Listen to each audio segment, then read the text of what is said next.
Hey guys, Julie here. Today we're in the kitchen and we're going to be making some bacon wrapped venison backstrap. Okay, so we have this gorgeous piece of venison backstrap. It is huge. And we are going to be wrapping it in bacon and putting it in the oven. I'm just gonna put it on my cutting board right here.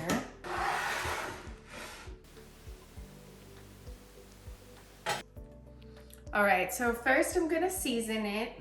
I'm gonna put just a little bit of garlic salt on it. And just some salt and pepper.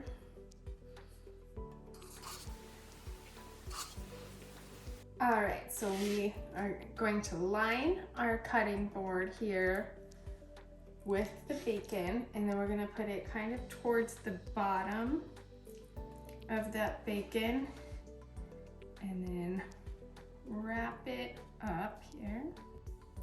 And I just take the strips of bacon, laying them out onto the cutting board.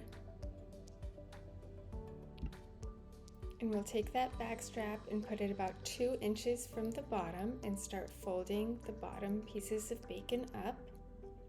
And on the end piece, I like to wrap that around so it doesn't come undone.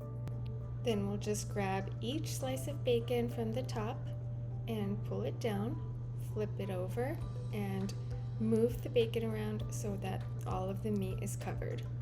Preheat the oven to 375. And I'm gonna take this baking sheet and line it with aluminum foil.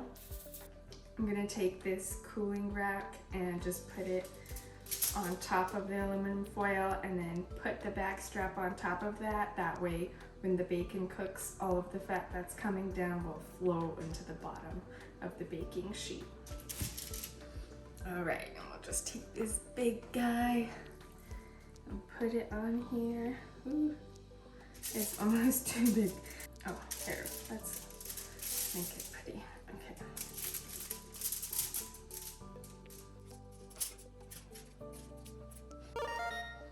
This is one of my favorite ways to eat venison. It's probably one of the first meals that I've had with venison. I love eating this for breakfast also.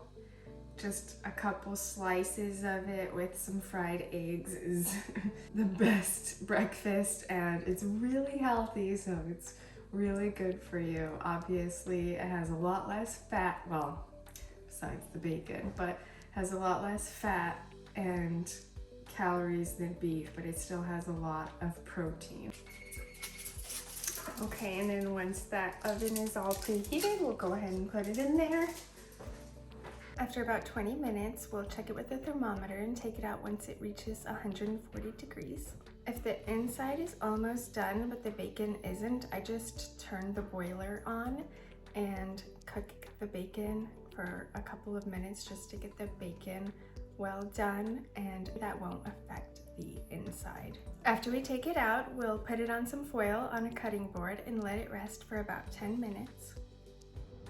I also put a towel over to help keep the moisture in.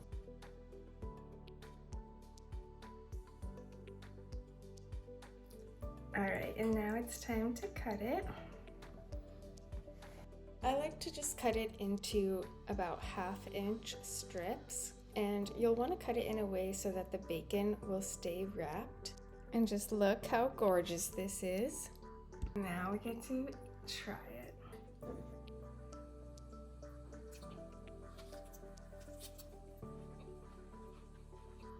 I always prefer when there's still a little bit of pink on the inside. It's really good, and even though I just put some garlic salt and salt and pepper, the bacon just fills it with flavor and keeps it nice and juicy. I'll post all of the yummy details in the description below. Make sure to like and subscribe.